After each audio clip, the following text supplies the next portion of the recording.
Hello, everybody. My name is Ian Kirkpatrick. I'm an author, idiot, and loin streamer, and today we are finally reviewing the long-awaited Yaira comic from Rippaverse, Yaira 1 by the Soska sisters, Jen and Sylvia. Maybe you've been around the channel and you've seen the Iceland 1 and 2 reviews that I've done with Monty and also alphacore. From the beginning, I said that I would review all of these starter comics, the Rippaverse, alphacore, and Yaira. I said Yaira before I knew there was going to be alphacore, just to compare the different writers and what is being done in this universe. So according to Rippaverse, there are three different writers. You have Eric July for Iceland, you have Chuck Dixon for alphacore, and then you have Jen and Sylvia Soska for Yaira. And somehow, all of these books suffer from the exact same issues, which are pacing, inconsistent characters, and a lack of plot. But we're going to get into that. Before we get started, though, number one, if you enjoy what I do here on the channel, please remember to like, share, and subscribe for more. Number two, if you would like to be featured on the channel, check out the links down in the description below. The number one way to be featured is through Lemoy, the monthly prompt writing contest, where I give you a prompt, you write a short story using that prompt, and on the first Monday video of the month, we bask in your creative genius. The second way to be featured is if you are an indie author and you have a book out or a book that is coming out. If you submit the first chapter and your cover, that chapter will be read here on the channel to hopefully help more readers find your work. So that is your chance to entice people with both your first impression cover and your chapter one. Good luck. The third thing is, if you would like to check out any of my books, they are available at any of your favorite places to get books, including the local library upon request. My newest novel, Bodymore Zero, comes out in October, and it is featuring these two gentlemen right here as the main characters. They are brothers, and one of them dies immediately.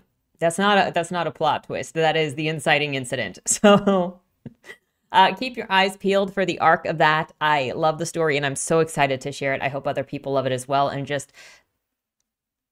just really excited for it. And if you're wondering about the art, my beautiful creative partner, Monty, who is not here with us today, drew these, but she is incredible. So sometimes she takes commissions. So with that said, let's jump into the critique. Also, before we get started in the actual critique, because I've gotten so used to it by doing certain types of books, this is just to talk about the book. I'm not interested in drama. I'm not interested in dragging people for their political affiliations. I'm not interested in anything but talking about the contents of this book. I cannot express the surprise that I've had I usually pick up controversial books. I've always done it. If you look on this channel, I've got stuff like I looked at Cuties forever ago when it came out because people were all talking about one thing, but not talking about the actual story of Cuties. I have The Men. I have a Manhunt on here, which is by Gretchen Felker Martin, and we'll be doing Gretchen's newest book next week called Cuckoo, and it's about a gay conversion camp. And people are comparing it to Stephen King's It, so we're going to be taking a look at that next week. And I have a series of doing the ALA books, which are the books being challenged in schools for removal, to talk about the contents and for us to discuss whether or not we believe that that content is appropriate for the target audience that is being given, that is being handed those books through the schools. So I generally cover controversial books on this channel so that we can talk about the contents of that book. So if anybody wants to then argue that, well, it made a bunch of money, so that obviously means that it's good, like, you can love whatever you want to love, girl. Like, have at it, queen. But money does not necessarily mean that something is well made. And for anybody that would like to make that argument, I dare you to go and read Fourth Wing by Rebecca Yarros. Know that it has 1.7 million ratings and a 4.58 score out of 5 on Goodreads. And get back to me with how that book is fantastically made. Peak Kino because of how much money it has made.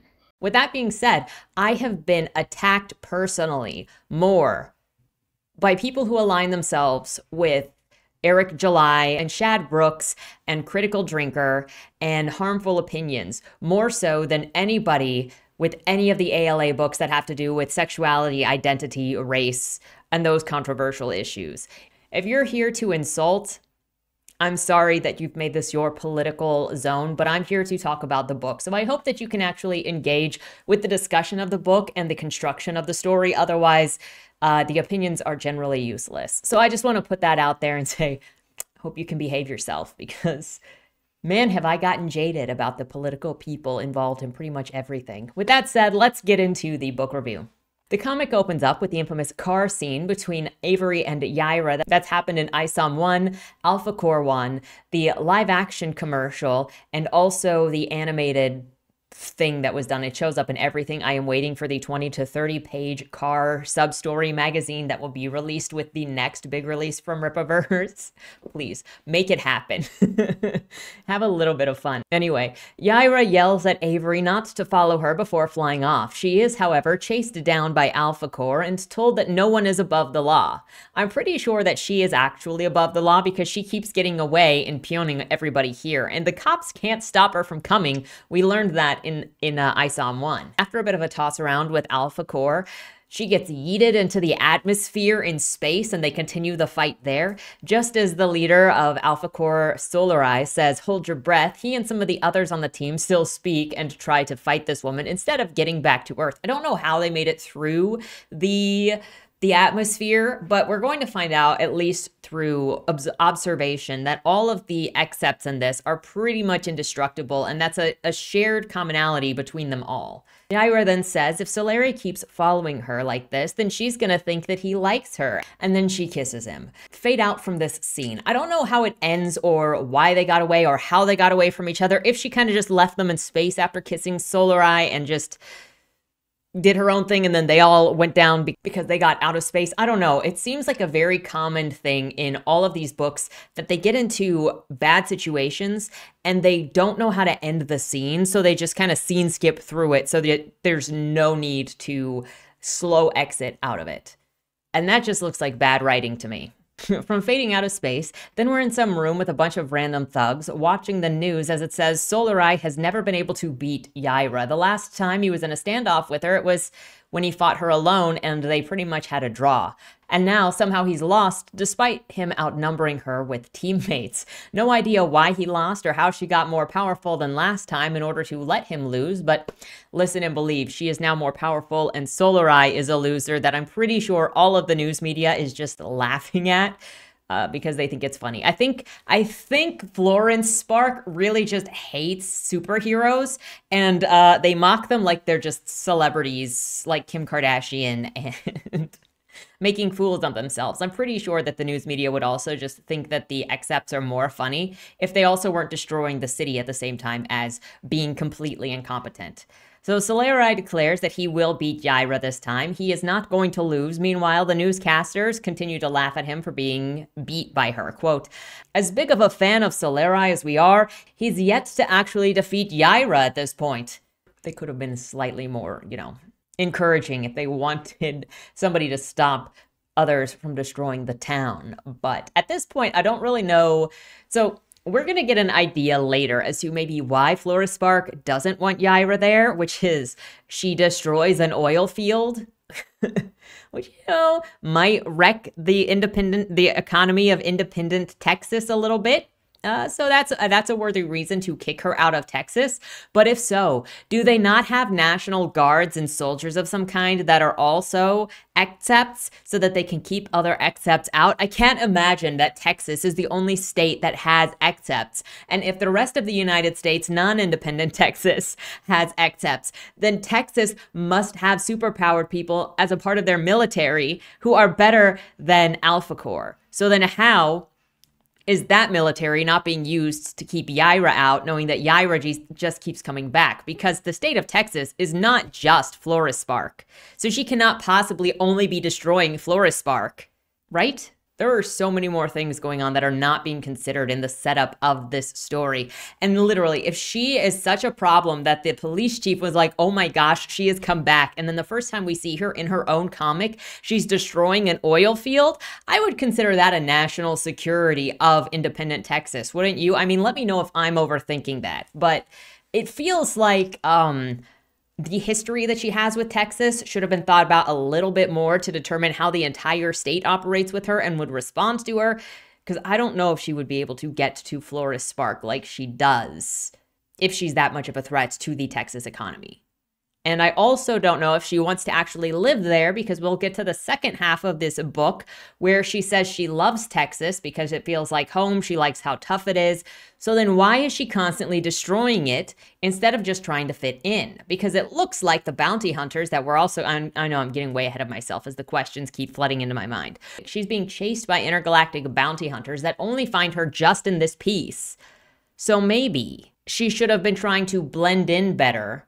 And it was only after this thing with these guys that they were like, you need to get the frick out. I think the series just tried to set up too much at once and didn't know what it was doing.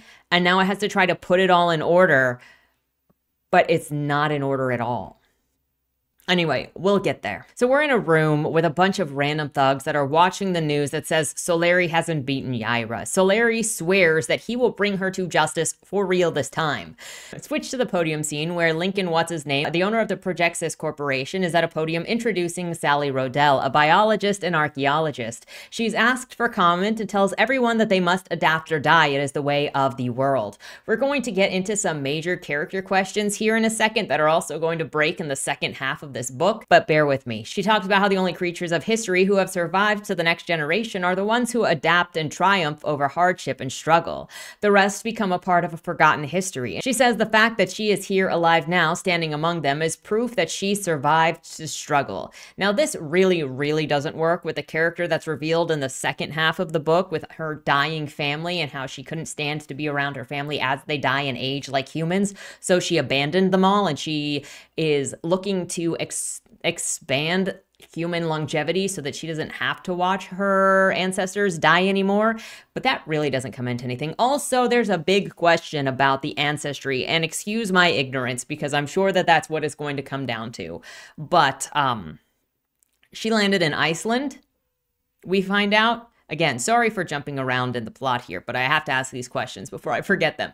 So when she came in from space, because she's an alien of sorts, and she crash landed into Iceland, where she fell in love with a Viking and then had babies with a Viking, somehow this also turns into her having Hispanic ancestors in Texas, where even to this day, the majority of Icelandic people are still in Europe, in various Nordic countries or countries around that. So, and then she also doesn't realize that that is one of her ancestors, while at the same time, her family was so important to her.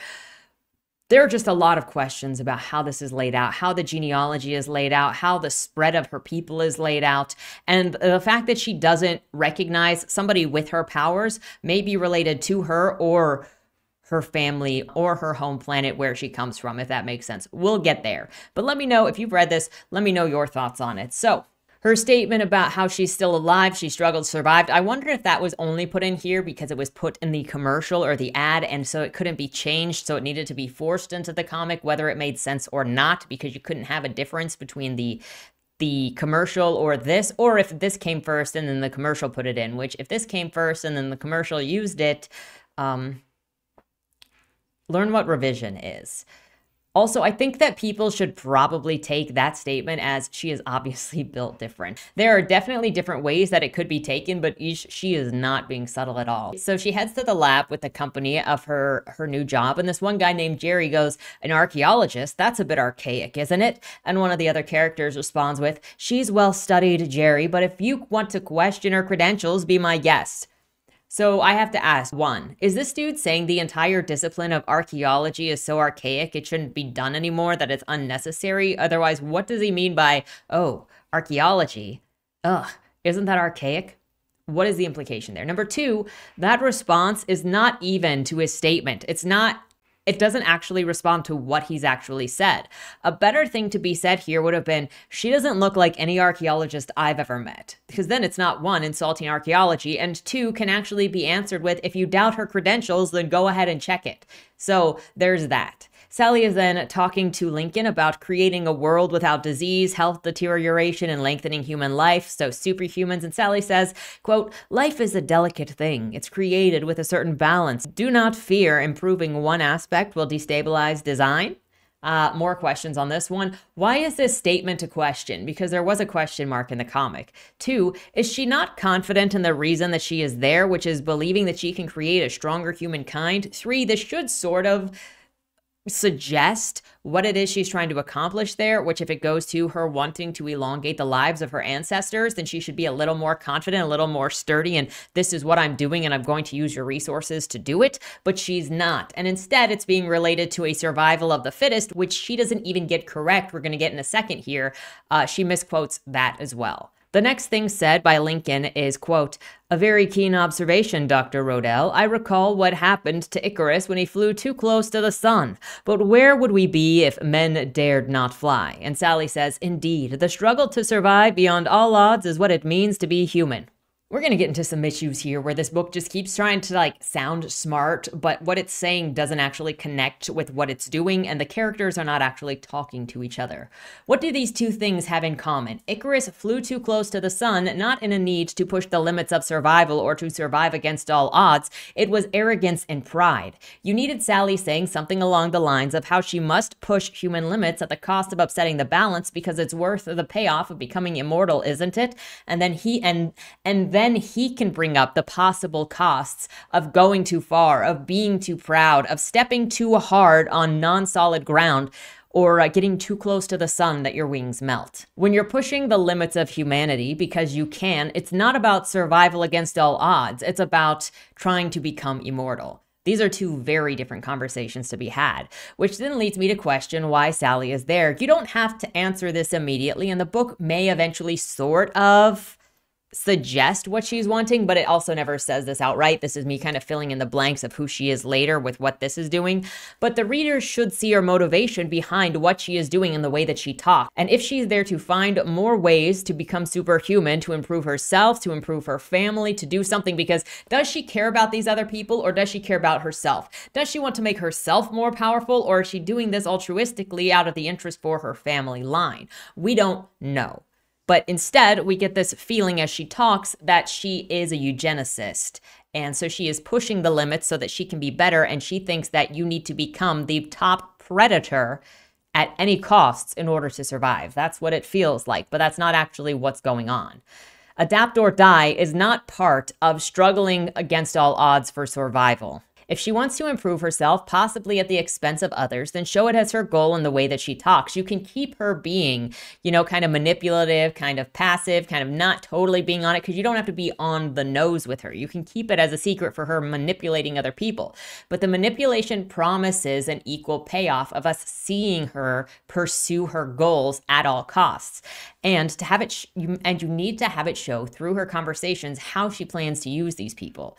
As this is written, it reads like someone trying to say something deep, but not committing to the characters, so they don't know what they're doing, don't know what they're saying, and they're not talking to each other. So it ultimately is a meaningless repetition of something smart that someone else said that you think that you can echo, but it means nothing because you have zero comprehension of what it is you're saying. As if to follow that up with more evidence, Lincoln randomly quotes a poem by Dylan Thomas about death. This leads into Yaira saying that death can be a nightmare for some, but not all. And then she says, quote, "In the survival of the strongest, something else is ravaged by time to be unearthed and studied by the surviving civilians." I cannot believe that she, both an archaeologist and a biologist, got survival of the fittest wrong. It's not survival of the strongest. And it is such an immediate contradiction even to her earlier statement of adapt or die, because she understands the idea of adaptation or strength. If you're not the brawn, then you're the strength. Then you get by with poison, manipulation, camouflage, with taking advantage of other things, with using the ecosystem or the environment against others because you cannot just overpower them. That's what adaptation is, not the strongest survives. The fittest for the environment survives. So apparently she's a failure in her field. Maybe she really thinks only the strongest survive, but then she shouldn't have said adapt or die if that is really what she believes. After being shown around and leaving, Jerry asks Lincoln what he thinks. Lincoln's like, "She's so good, she's almost too good to be true." Then Jerry questions how she could really be such a good thing, because in nature, when something looks too good to be true, it's usually poisonous. And Lincoln is like, "Nah, calm down, it's probably fine." We switch to a scene with a bunch of thugs robbing a bank truck in a parking lot. While they're taking down one guy, they realize that the dude's partner is missing. They get shot, the one guy gets dead, and the chick on the team starts freaking out, and a beam of light shoots from her mouth. When she comes to, she realizes that everything around her has been frozen, and she is so confused. And I'm confused as to, is this the first time this ability has happened, even though she looks like she's been in a life of crime for a very long time? Other people, cops, police cars, a radar, are saying that they feel Yaira's same energy signature coming from this place, but it is not Yaira. The robber girl is like, what is wrong with me? So again, I question, has this never happened before? Has she never been in a high-stress situation that would release this? Why now? Then Yaira shows up out of nowhere and bashes this girl randomly in the face. When asked, were you trying to knock me out? Yaira says, no, it was meant to be a death blow. Then lets go of her shirt, backs off and saying, what are you? How did you get those powers? Maybe if you had questions about who she is, what she is, why she can do what she does, the best option is not to try to kill somebody in the first shot. Because guess what, Yaira? If you had killed her, you wouldn't have been able to ask any of those questions. And we would have had a Shadow of the Conqueror Dalen situation here where he killed Blackheart only to find out that Blackheart was one of his bastard children. In this case, this is just a long-lost descendant that Yaira didn't know that she had because she stopped paying attention to any of her children. But she's also a biologist, so you would think that she would maybe recognize the lineage of like her people, how those powers, where those powers come from, why she might have those powers. The symbols across her face she might be able to read because there are these mystical symbols that you would think relate to that planet that Yaira is from, though Yaira doesn't get any of those symbols when she uses her powers as far as I can recall. So why this chick does, I don't know. What all of this points to is, again, a lack of character motive, a lack of drive for whatever Yaira is trying to do, because why does she now want answers if it didn't matter 2 seconds ago? Maybe instead of trying to kill her, grab her and ask. What the book keeps doing is it feels like a Lightlark situation. And in case you're not familiar with the writing community, Lightlark is a book by Alex Astor that came out 2 years ago because the sequel came out last year and the third book is coming out this year. And it was marketed by the themes and some of the tableaus. Like the author has talked about wanting to write certain scenes, and so then she kind of wrote those scenes and then wrote the connective tissue around it to make those scenes happen. But none of it makes any sense because the point was just being able to have those scenes exist, not to tell a coherent story, because it's those scenes and those tropes that like tickle the pickle. And it's not about telling a cohesive story. So while I was reading this, it felt like some of these things, like that felt like a death blow or adapt or die, or some of the other ones were literally just there to do like tableau moments, like dramatic moments, but not actually make sense in the overall coherency of the story. Does that make sense? It feels unthought out. It wants to be badass, and it has a failure to understand or realize what storytelling actually requires. Also, where did Yaira even come from? She wasn't here. Her job doesn't require her to be some kind of vigilante. Why is she flying around Florist Spark when alphacore is constantly looking for her anyway? So where did she come from just to find this random bank robber that is none of her business to deal with? Again, what is her goal? The robber girl says that she doesn't have any answers to Yaira's questions and then punches her. And Yaira's like, looks like you've managed to piss me off, as if she didn't come in here with a death blow as her freaking handshake greeting. During the fight, a bunch of random old space floaty cop people show up telling Yaira that she's done for. They are here to punish her for something very vague. And that's the signature that we've gotten used to. It's just every single possible conversation with gravity underneath it is vague. So you don't have to commit. So you don't have anything to actually accidentally violate by forgetting because you didn't actually commit to anything, or you could pretend that there is suspense there. The other signature that we're going to get with these space cops is that they monologue too much. They spend so much of their airtime just taunting Yaira instead of just arresting her. Because that would be it would actually make something happen. So they have to give Yaira a chance to beat their buns by not actually doing their jobs and just repeating these same taunting phrases again and again and again while waiting for Yaira to come and beat their buns. The robber girl is like, why did you call backups? You're just going to gang up on me. And Yaira is like, do you want to die tonight? If not, then you need to come with me. As if she didn't just try to kill the robber. So despite these people having come to arrest Yaira and knowing that she is a fugitive and that she fights them and has fought them before, they did not come prepared to actually fight her. And as she gets aggressive, they push away. They try to avoid actually fighting her, apparently not expecting any sort of resistance.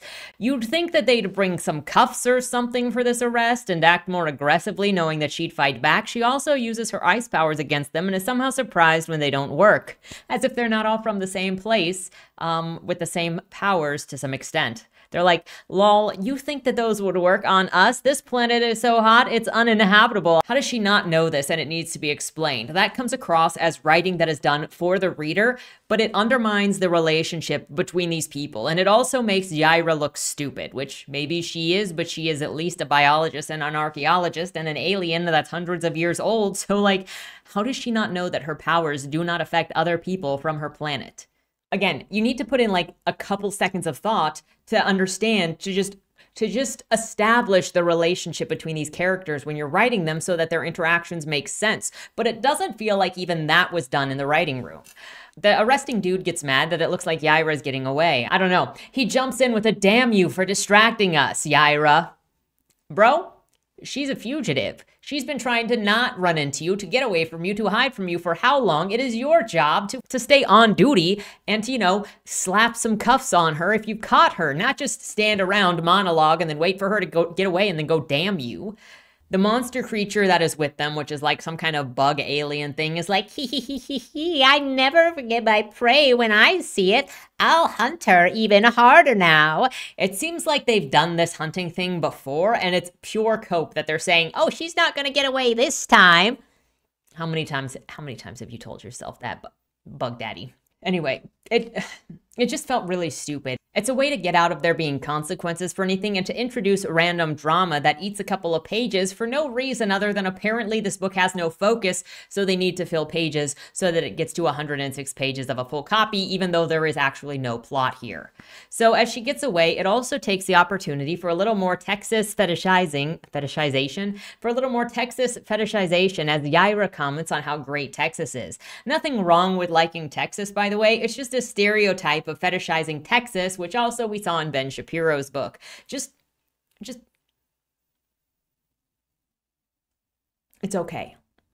But you're turning into a stereotype every single time. Anyway, she leads them to an oil drilling area, to an oil field, and sets on fire an entire plant as she drops a Zippo to kill the intruders, to kill the space cops, even though that's also not going to kill them. So she must have known that wouldn't kill them. It would barely even slow them down because they're just going to get burnt to a crisp, then be healed the next time we see them, BT dubs. So what was the point of doing that anyway? She just destroyed a major export of independent Texas for no reason, because it doesn't even kill the bad guys. And she would know that it wouldn't kill them. I should also mention that while the fight is going on, Solari is very well aware of it, but he's not going to do anything. They're just watching at the base and tracing the energy levels and probably going to go and get the banker girl lady as bait, which also, if we go back to alphacore's magazine or comic book, he said that it was his job, or at least the military guy in that first bank robbing scene, whatever.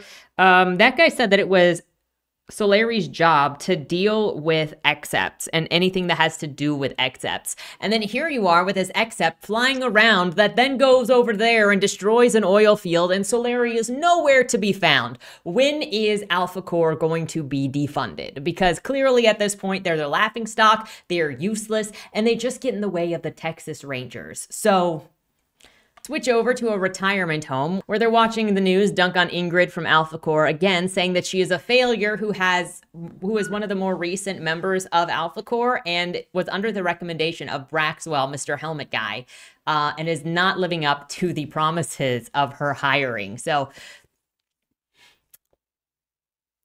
I fail to see why alphacore gets any money at all. Some old lady is at a counter asking for Q-tips and is told that it's going to cost 20 bucks. So they're gouging people at this retirement facility as well.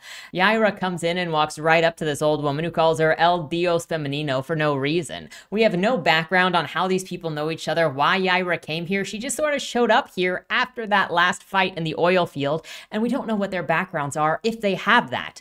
But just so you know, this old woman is the grandmother of that other chick who has the ice powers. So then how does Yaira suddenly know this woman to go and hunt her down?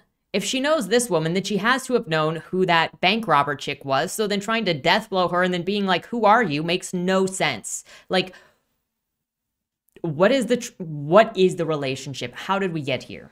Out of nowhere, the old lady says, my great-grandmother passed down the story about the goddess who fell from the heavens to earth. After that, the goddess felt more pain than she had ever experienced in her tortured existence. She vowed to never feel such pain again. The end. We didn't even need that because we're going to get the whole backstory on Yaira later. So what this woman even adds to this story, I don't know. She just comes in, gets this random boop about halfway through, maybe a little less than halfway through, and then dies. We'll get there. The old lady is begging Yaira to watch out for Stefania, who I assume is the robber chick. I don't know why this old woman would trust Yaira randomly to take care of her. Again, we need some background on their relationship to make any of this matter. She says that she'll keep that bank robber chick safe, and also the old lady is like, oh my gosh, are you telling me that she has powers? No, she never showed that she had powers before. How could this be? Skip over to the robber chick now talking to more members of her gang, talking about using her powers to kill people to get revenge on the death of that one guy that happened while they were robbing the bank truck, and also how they're going to get so much money using these abilities. Alphacore shows up and collects all of them, but especially collects the girl. Switch over to the space cops at the oil field, and they're all burnt up and mad, and apparently the woman is also the queen, so they don't actually even have space cops for this. They just sent the queen of that planet to go and hunt down Yaira for some reason. And they are this unprepared? That planet deserves to be nuked, let's be honest. Again, we get more vague threats, and not real death threats either, because everybody in this book is also indestructible. The Bugman is going to go and death blow someone, but he doesn't say who. No one commits to anything in the rippaverse, it feels like, even when they're making threats. Switch over to Altona getting out of her car when a weirdo bug lands on the window, and she catches it in a cup. It pokes through the metal exterior of the cup, and a swarm is incoming. End scene. Switch over to alphacore, booking all of the thugs at their wherever it is. Is this their floating manor? I have to ask now. Oh my gosh, I have so many questions. So we saw in the alphacore book that alphacore's nest was a floating fortress, right? And there were like other floating fortresses around it, and that was their home base. I have to question if they took all of these robbers to the floating base, or do they also now have a land base where they took people to? Because Yaira is also going to show up. So, what was the point of the space bases? I am so confused as to where these guys' secret hideout actually is now, or how it even operates, because like almost all of the employees at the other place need little pods to get up to the bird's nest. Is the bird's nest just the place where they plan to go and attack people, but not where they store the accepts? Anyway, alphacore is trying to talk to the robber chick because they're like, well, you are her weakness, even if you don't know it. The robber chick says that she doesn't know anything. For some reason, alphacore man does not confront her with the fact that she had been robbing a truck or plotting to murder people, or that there had been somebody killed in her presence already. Instead, he's like, look, we have common ground, you and me, Yaira. Talk to me. You may have done nothing wrong, but we have a mutual interest in stopping Yaira. Maybe get some tact. That's the thing. Is it possible for any of this? I don't understand how so many writers can have elements right in front of their faces and never actually use them to create dialogue. They just force interactions and have no negotiation skills because they're all dumb characters who forget what they did 2 seconds ago, 2 panels ago. Case in point, Robber Chick says she doesn't know Yaira and that Yaira and her crew attacked the Robber Chick and her crew. The next panel, it says that Yaira probably didn't know who those people were that were just a second ago in Yaira's crew. Because they were also attacking Yaira. So were they a part of Yaira's crew or weren't they? The book can't even remember 2 panels later. While alphacore is interrogating the robber chick, Yaira breaks into the prison and sets all of the prisoners free. A riot ensues, and she fights off one of the prisoners before telling Soleri that she is coming to get her girl. Soleri and Yaira fight each other, and he says that he is going to take her down, asks her if she knows how many people she's hurt, and she says only 3 that have mattered, and he's next. So does that mean that she thinks that he matters? Girl, you flirting hardcore with alphacore, man? Because she just loaded him in with all of the other people that have mattered that she's hurt. Also, when the book was released, I saw some people talking on Twitter about the scene where the criminals are released in the prison and one of them walks up behind her and is like, "Hey, you just did me a solid. Maybe I should thank you by busting a nut inside of you."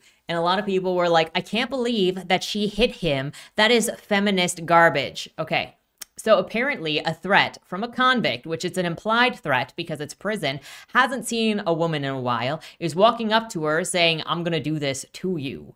If you are on the side that says things like that, because you have to take into consideration the environment. And so if you believe that a convict approaching a female saying, "I'm going to bust a nut inside you," is not a promise of a threat, whether you like it or not, and that she is the problem for responding by punching him in the face when he is a bad guy, then you are so far gone, there's nowhere that we can go. You can dislike it, but the very idea that a woman has to allow a man to sexually harass her or else it is feminist garbage superhero thing kind of speaks more to your sexual predations of having zero respect for anybody else, or your desire to hate somebody so hard that you can't read into a situation in a story and you just want to blatantly hate it. I understand if you don't like it, but just understand what it also says about you if you are unable to analyze the scene and the elements of the scene for what it is, and instead you say defending yourself if you are a woman in a bad situation makes it feminist, or you hate somebody so much that situation, circumstances be damned, you're just going to use that, which means your opinion is worthless, and I cannot believe how much of an industry it is to just hate people regardless. And destroy other people's comics, destroy other people's creative endeavors, not because they're bad, but because you just hate somebody and you want to bring them down. So Larry gets ganged up on by a bunch of these free prisoners and must flee, while Yaira flies away with the robber chick under her arm. They land in Sally's house, which is also specifically Yaira's fake identity's house, and the robber chick doesn't know it's Yaira's house. They go inside, get attacked by women's mortal enemy, a swarm of bugs. Yaira's surprised that Yaira is then surprised that the people who tracked her across the universe somehow found her singular house in Texas, in the town that she lives in. The fly daddy is in the house with the old woman from the retirement home that Yaira was talking to a couple pages ago, and that woman is now dead. Wait a minute. Was that old woman just left at Yaira's house, or was she now living at Yaira's house? I don't know how we got to Yaira's house. There was no information about getting from their retirement home to Yaira's house. It just sort of happened, and why was that old lady there? Who knows? Now, because the robber chick's grandma is dead, she's sure that Yaira is working against her. Yaira's like, "Trust me, I can explain this," while Fly Daddy is just over here watching it all go down, waiting his turn to address Yaira like a good boy. The robber chick runs, and Fly Daddy attacks Yaira. But the guy spends so much time yapping about how he's going to eat her that Yaira just punches him in the face. There's more vagueness talking about whether or not Yaira is related to him. There's more vagueness talking about whether or not Yaira is related to some him that shall not be named, and she tries to fly away and gets bounced on. Switch to cops standing around talking about how tasty vanilla coffee is, while robber chick runs over to them saying that she's turning herself in. Switch over to Yaira sneaking into Projexis, bleeding, saying that she needs to tend to her wounds. The janitor just wipes up the blood, really annoyed, but not really thinking much of it. Why did we even need a break in this scene to see the chick turning herself in when it was 2 panels just to go straight to this? Also, side note, might seem super small, but we go from wearing this prison outfit when she was going into the prison to wearing this office attire when she slips into Projexis. And there was no pause to show her changing outfits. It would have actually caused conflict if she went in wearing the prisoner outfit, but this just solves all problems because she's automatically changed and nobody's going to question what she's wearing. Also, she's immediately not bleeding anymore on the same page that she is bleeding, with no change between the two things. She's suddenly in a healing chamber, and Altona's just going off on all of the things happening around them with the bugs and the oil fields and the aliens from space, and everything is just normal in the way that she talks. She's got Yaira on the table, cut open, and in the next panel, Yaira is fully clothed again. Altona's talking about her kid, how she's got a dead husband, and asks Yaira if she has any family. And Yaira is like, no, we're not close like that. I'm not telling you freaking anything. Switch over to the robber chick, who is now with alphacore again, and she's defending Yaira, saying that it wasn't Yaira who killed her grandmother, but the fly thing, even though that was the reason that she ran away from Yaira to go and turn herself into the cops, because she was pretty sure that Yaira was trying to kill her since her grandma was dead. But now, since alphacore is like BT dubs, so let's work together, she's like, excuse you, she didn't kill my grandma. Can we remember for 2 seconds what anybody in this book is doing? 1 second, the robber chick is crying that she doesn't know how this is happening. She's trusting alphacore to take care of this and to help her. And then the next, she's yelling at alphacore man, how dare he ask her to trust him after everything that he's done to her. So then why did you turn yourself into alphacore man when you could have stuck with Yaira? And now Yaira's outside saying that she's done running and hiding, but since when has she been running and hiding? She's been destroying stuff and bringing attention to herself this entire time. She makes a show of herself and her powers to attract the baddies from her planet, as if they'd ever had any trouble finding her before. During the fight, they just keep talking and repeating themselves in a way that feels like padding of the scene, because it doesn't really do anything. It doesn't change the tension of the story. It doesn't create any suspense. It's just like a video game boss that just keeps talking and throwing out words while they do an attack or approach menacingly.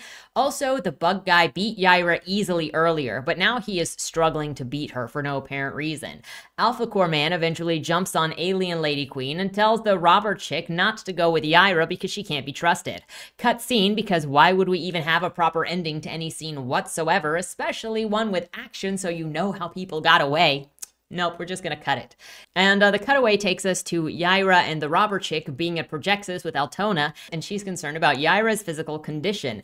Not at the time when, she was cutting Yaira open and dealing with her wounds, but now that Yaira is not there at all. You can actually create characters that speak and actually disagree, and it causes tension as they question each other, and it builds that tension. So if Altona had actually talked to Yaira about, hey, how did you get these wounds? And she goes, I'm not talking to you about this. And she goes, well, I'm not helping you with this unless you tell me something. Make them conflict, make them negotiate. Don't just have everything in your thoughts, so then when person goes away, then other person can be like, you know what, I'm gonna go 30 pages before and think of all the things that I was thinking that maybe the audience is thinking right now, because I should have thought these before. It's called revision. You go back in time and you change the way that stuff interacts, and maybe you have to change what your plans were, because when you actually make characters interact, it changes what they're going to do. And this is one of the things that I've noticed a lot of novice writers do, is they're afraid to allow their characters to conflict, because when they conflict, they go off script if you have an outline. Because if somebody doesn't want to cooperate anymore after you've stepped on their toes, well, then now you're going to have to figure out where the scene goes afterwards. And so instead of doing that, they just go along with everything, and then they think those thoughts so that the outline doesn't change. Altona is like, what were all of those organs inside of her? Instead of thinking of it at that time. Altona is at the laboratory scanning the bugs or something, I don't know. She's standing next to a screen that says 97% done, and what that means, who knows, because we didn't see her actually set anything up. We didn't see anybody talk about anything. It's just there. She pushes a button and it kills all of the bugs outside. Yaira and the robber chick show up at Projexis, and Yaira's telling Altona that she did a great job killing those flies, and then she says, here, take care of the robber chick for me. I got stuff to deal with and I'll be back. The robber chick is like, excuse me, you told me if I came with you, you would tell me what we have in common, why I have these powers, how you know me. And Yaira is like, I told you that I would. I didn't say when. So maybe when I come back, I will. And then she flies off. Altona then takes the robber chick to a room and pushes a button that has a light screen across it to trap her in jail, because she's like, well, I have to keep you safe. I told Yaira I would keep you safe, and so I'm going to keep you safe.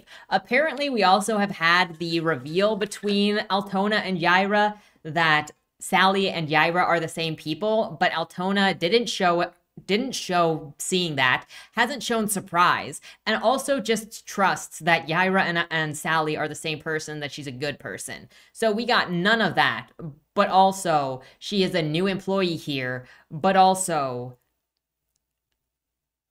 I don't know. I have no sense of what any of these people's relationships is.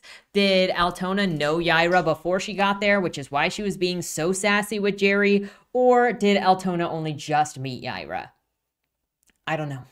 Yaira then returns to her home where she thinks an exposition about landing in Iceland. She met this man back in the old days and fell in love and had kids and had more kids and grandkids, and everyone died on her because they're all human and they age faster.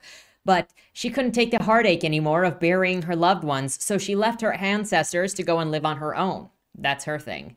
After some more of this, she meets Solari somewhere and tells him that she'll leave if he leaves her ancestor, the robber chick, alone. Solari is like, I could fight her forever or just let her go and then fight her when she comes back. I think I'm going to take that second option and just let her go. Then there's a reference to a volcano being the gates of hell, and then the alien people hunting her also are there. And I don't know how we got here. I don't know if this volcano is in Iceland or in Texas. I don't know if the original Vikings were from Texas. Is that why this random chick is also an ancestor of Yaira? Was Iceland originally in Texas? I'm going to put an image on here that shows the mountain. But there is no transition between these two things. So I don't know if this volcano is supposedly in Iceland or Texas, and if the Vikings were originally from Texas. So let me know your theories in the comments down below. The villains are doing so much talking when they should just be executing or arresting this woman. This is how you know nothing is going to happen and that there are no stakes, because the book will not let the villains do anything. They have to give the book time to just get close to its ending period without threatening anybody, without destroying more property than needs to be destroyed, and without actually having a possibility of overpowering the main character. Yaira eventually beats the queen, who ends up in the volcano magma and dies. Then Fly Daddy is attacking her and beating her, and she's thinking about how she's come home, how she can go home to her loved one now, how she can reunite with her husband. She says, I'm coming to you. This is how she feels, and she can actually die. Then how come she didn't try to kill herself earlier to go be reunited with her husband? Because clearly she doesn't have to keep on living in her isolated life. Is anybody seeing the same character between this and Adapt or Die from the very beginning? Because I'm not. As she's laying there almost dying, and then she thinks, no, wait, I'm going to keep fighting. Pick up my sword that I gave my husband forever ago and promised to protect our family, and now I'm going to fight to protect our family. Why has that not been the thing the entire time? Why has I'm going to protect my family, fight to protect my family, allow my biology and archaeology background to be the pushing factor to help me try to protect my family, to help bring the rest of my family to the same level I am so they can be immortal with me? Why has that not been here the whole time? And why does she suddenly care? Then she's trying to put out the magma before it gets to the nearby city, and how this volcano is so close to the city, and we've never seen it in any of the other comics before this. Who knows? She gets exploded into the nearby water, and Neptune is there. It looks like Poseidon, but it is described as Neptune later. Switch to 2 panels of the robber chick praying as she is in jail, saying that she is messed up, and then over to alphacore. It's just such a worthless aside. Also, okay, so the major question here. She is now at the police station with the police when she was inside of Projexus with Altona. So when Altona made a promise to Yaira to make sure that the descendant stayed safe, was that a lie? Did she turn this person over to alphacore? Because I don't know how alphacore knew where she was, or how she ended up from Projexus into the jail to be picked up and moved by alphacore. We don't have it. We don't have any answers. Switch over to Yaira waking up underwater, changed into her battle gear and in physical pain. In front of her is a statue of Neptune, and she's going, oh my gosh, I've found him and I will find him again. Why do you need to find him again? You've already found him. He's still there. Finding him again usually means that you've lost him, but how in the same breath are you saying you're finding him again? Also, we are now breathing underwater, I'm going to assume with the same exact abilities that allowed her to breathe in space. We go back to Altona looking at kids playing in the snow and wondering if it has stopped snowing, and wondering if the fact that it stopped snowing means that Yaira is dead. Lincoln is looking at the DNA of the bugs that had been attacking and being like, someone around here is keeping a freaking secret from me. The final scene is of the robber chick with alphacore man shooting target practice. He's complimenting her on her abilities being improved when she's not emotional, and she's saying that she's going to beat Yaira up next time she sees her for what happened to her grandma. She sounds like a 12-year-old suddenly. Then didn't she trust Yaira the last time they were together? She told Yaira that Yaira was going to... She flew away with Yaira during that attack with the alien people, and then Yaira was supposed to tell her what she knew about her background, but now we're back to, you killed my grandmother. Again, there is no sense, no motive, no goal, no solidity between who these characters are, what they want, how they relate to one another. It is all opportunistic to force drama where it shouldn't be, because it is so pointless. There is no suspension. It is not tense, because it's going to change the next scene anyway based on what is convenient. It's so stupid. You can tell how angry it makes me because it's nonsensical. It's thoughtless. It's disrespectful to the readers that you think that this is good enough to put out. But so instead of being like, I'm going to get that information from Yaira about how she knows me, how she found me, what she is to me, she's like, I'm going to kill her. On my life, I'm going to kill her. And then alphacore man is like, no, you're not. You're not allowed to kill her. And that's the end. There's nothing here. There is no point in reading this book. The choices don't matter. Things are written to just be in the moment for whatever, and none of it matters. These characters have zero consistency from scene to scene, and it's an entire waste of time. That's the promise that it makes you going forward, is every single one of the books so far have zero promise, and hey, what we say in this scene is going to carry over into the next scene. Freaking half of them are, well, what we say in this panel is not going to carry over 2 panels from now. If anything can go because nothing matters and nothing is solid, then you're not telling a story. Like, what is this? So getting into the final comments of this book, what's the central plot of the story? There is none. We just instead have continually changing scenes in like 4 or 5 different subcategories, because you have Yaira getting her job with Lincoln. You have this random chick being related to her. You have the backstory of Yaira that has to do with her lost husband. You got the space people, and like none of them connect with one another. Oh, and the Neptune and volcanoes in Iceland. Like, you don't have to put everything in one volume. When you do that, not only is it confusing, not only is it nonsensical, but it also shows that you have no idea for a plot. You don't know what you're doing. And so you got to fill pages with random sub-stories that don't connect to one another. They don't even tell the same story of the same character. The dialogue in this book is just not good at all. It's trying to be cool. It's trying too hard, but it doesn't make any sense for what it's doing. And the villains talk too much. In fact, the villains monologuing useless threats that don't mean anything is probably 1/4 of the content. Every couple of pages, Yaira gets a new outfit, whether she needs it or not, and it's never explained. Yaira's powers are not defined. They just keep going. Her strength is still going. How she's power leveled keeps going. She can breathe in space. She can breathe underwater. She's indestructible. She can create storms when other people can't create storms.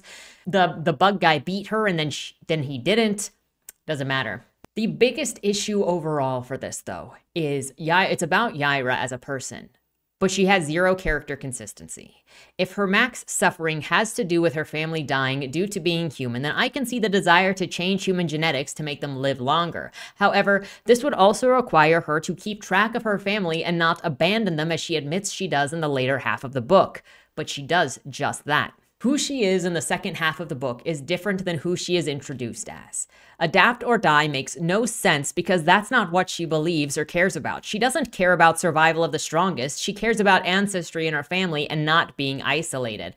She cares about the survival of her family. So where is that Yaira represented in the first half of the book? Where is that Yaira saying that you want your children, you want to give your children the best possible outcome? You want to improve the standards for your children and ancestors. Most people, most animals wants to have theirs be the kings of things. And so then if you are not the king, someone else is the king. So then that's what her genetic background is meant to do, is to biologically king her family. On the art, I'm not going to talk too much about it. I have enough patience in general to be like, sometimes art is okay, sometimes it's not okay.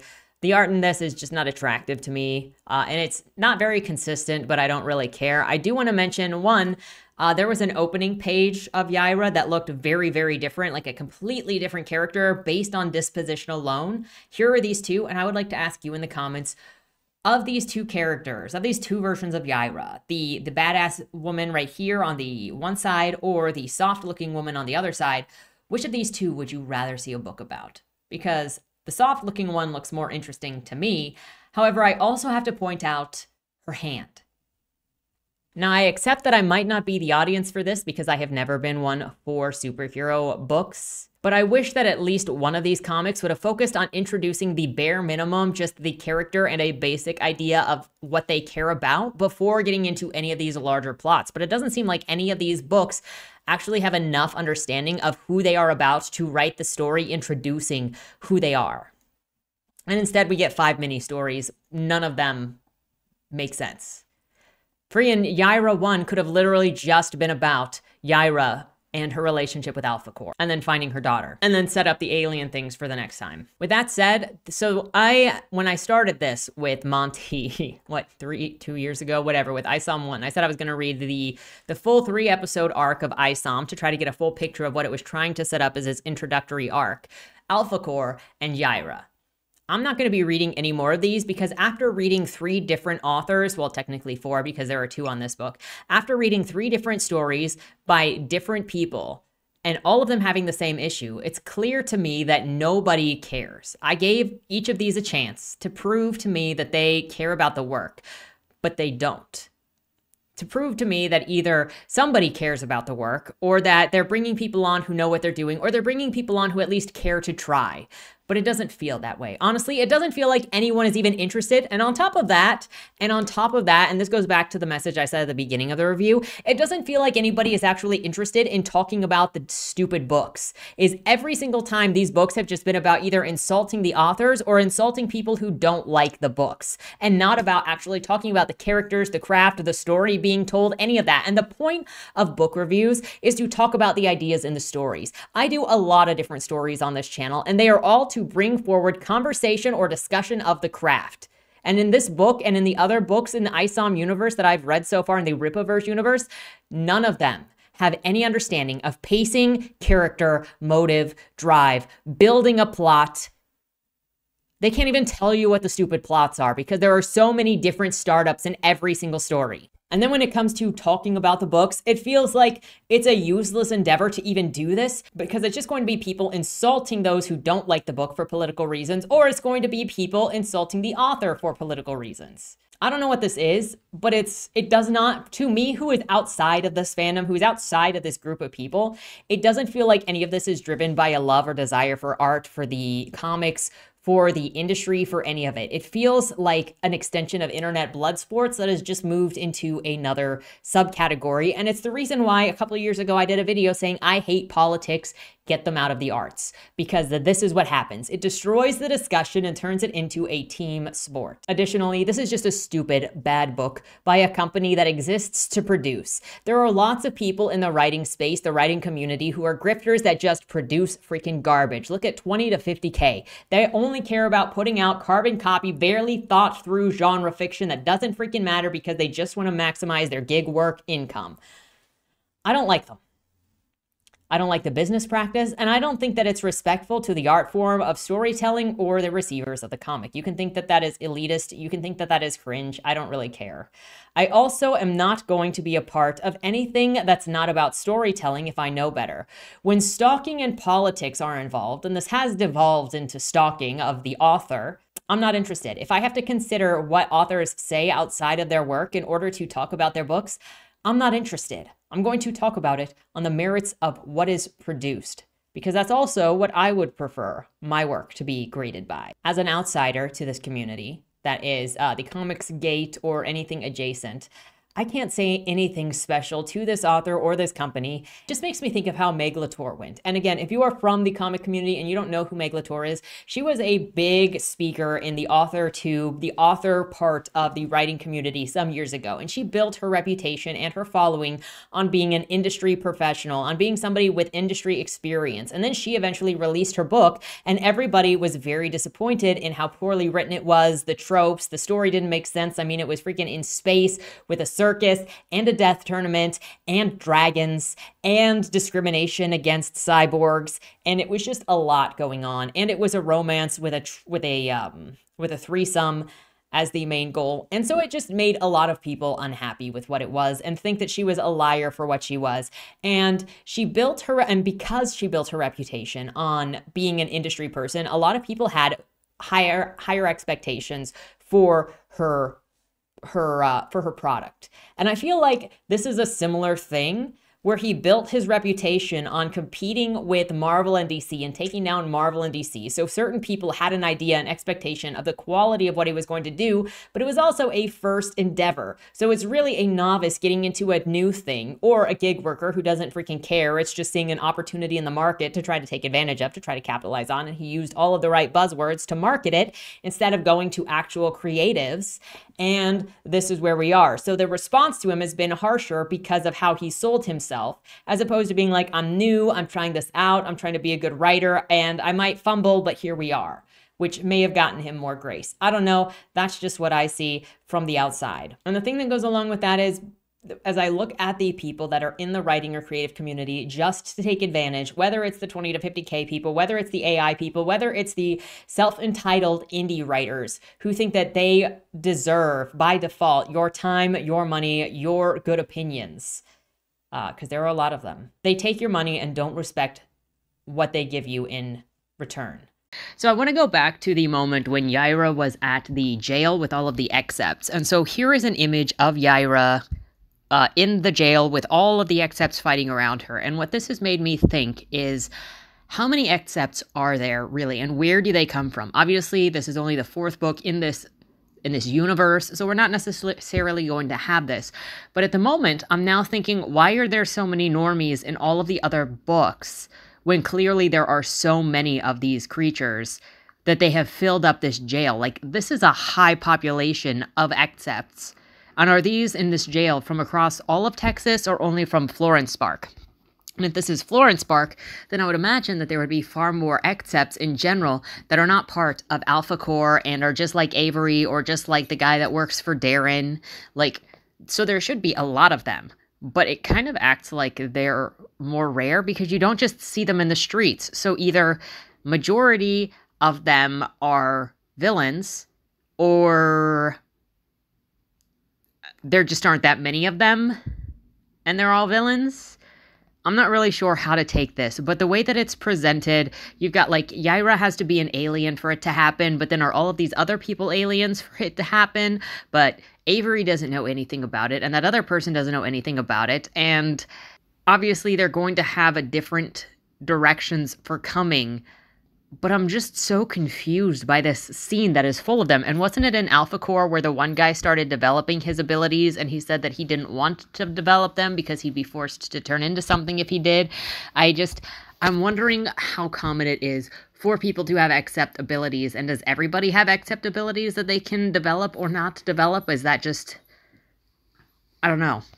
But it brought forward this question, so I thought I'd ask it. And the last thing that really annoys me about this is Chuck Dixon and the Soska sisters were hired onto these projects to hopefully, I don't know what the motive was for hiring these people. But both projects feel like they were phoned in by the creators who don't really care if it's not complete inability to write. And at that point, it just feels like they see this as an opportunity to take advantage of pay pigs. Even if you don't like Eric, even if you don't like his projects, even if you don't like whoever you work for, when you take on a role like this, your end goal, your story is not for Eric. It's for the readers. It is to be received by the readers. And so when you do a crap job and you do the bare minimum and just throw it out there, you're saying that you don't care about the readers. You don't care about the story enough to put a second draft into it. They just get what they get. And that's disgusting behavior to me. At the end of all of this, as a complete normie, I've seen the chattering of the stalking. I've seen the chattering of possible pedophiles involved in some of these situations. I've seen dismission. I've seen it dismissed by some people in this community, not by the people at Rippaverse, but as people who dislike Rippaverse. Dismissing child abuse, neglect, drug use, putting children in sexual situations. I've seen a lot of disgusting behavior. And all this has done to me is make me both regret and question why I ever have given indie anything a chance. Now, I'm going to keep reading indie because I believe in the indie authors, and I believe that we are going to, I know that I have found good arts among the indies. I know that there are fantastic creators out there today, but I can't say that I will ever try anything that has a grouping name to it, whether it's the Iron Age, whether it's Comicsgate, whether it's anything related to any of that. And if I see the same people involved among different reviews and among different talking points and conversations, I'm going to trust it a lot less. Because at this point, for the number of times that I have been convinced to give people a chance because of these communities and I get abused, whether it is the groups on Minds where I was threatened for posting critical reviews, and then when I didn't bend over, they stopped including me in any of the conversations. They stopped including me in any of the listings for authors on that website until I eventually just quit that website. The number of people that have tried to use my position to their advantage because of these special groups, if they didn't outright pretend I didn't exist, is disgusting. The number of people who just wants to climb ladder, the number of people who think that they can just get your time assistance label for free because they just expect it, or they're going to suck your ass to try to get your special attention. It's disgusting. And so I try not to get, cynical is not the word. I try not to get demotivated. I try not to get disillusioned because I know that good people exist and I know good authors and good artists exist today because I have seen them. It just gets really hard. But at this point, I'm not going to trust any sorts of these communities ever again because I just feel like a fool every time I do. So anything that I look into, anybody that I trust, anybody that I am going to investigate or invest in is going to be on an individual basis and not because of anybody's recommendation or connections or any sort of grouping. I don't think there is any hope for any sort of grouping like Iron Age or Comicsgate. It's going to be another situation just like what we're trying to get away from in the mainstream, which is forcing you to act a certain way, believe a certain way, fall in a certain line, or be locked out. How do I know that? Because it's already happened to me before. And it happened 2, 3, 4 years ago in a much smaller group than this thing. If I refused to follow the rules required to become a traditionally published author because the mainstream rules suck, I'm not going to change who I am to be accepted by a fringe group. I wish this wasn't what it was, and I wish so many people didn't just see the arts as gig work and as something to throw away and as a power chair to bludgeon on people. That's why I said I hate politics in writing, because these people with the political money come in and they have way more money than artists. And they'll never hire artists because they don't care. That's not what it's about. It's a business acquisition. It's a source of power. And that's all that it is. I'll keep featuring art. I'm going to try to find other ways to feature art or people here other than the fresh meat feature. I'm not sure how yet, but I'm always looking for ways to expand, but it's just not going to be any of these things anymore because it's really upsetting. And I'm getting tired of bad people being in charge of everything and looking for who they can abuse until your trust is gone. And then they dump you. It happens a lot. Grifting never ends. With that said, let me know what you think. Have you read Yaira? Will you read Yaira? Looking forward to your thoughts down in the comments below. Looking forward to your thoughts down in the comments below. With that said, have a great weekend and don't die. Was that Wayland Cross in the trunk? Do you know, or is that something that's still being figured out? The person in the trunk was not Wayland Cross. Is he in trouble? We don't know who did it, but as the owner of the car, the longer he's missing, the worse it looks for him. Cross isn't a killer. For the last couple of years, the average number of murders in Baltimore has been over 300, and it's been going up. Mind you, that's only whatever the badges count as official murder, and believe me, there are people that don't count when they die. Wayland? If you're down here, tell me. I'm not talking to the badges, I've been looking for you. They found a body in your trunk. Why?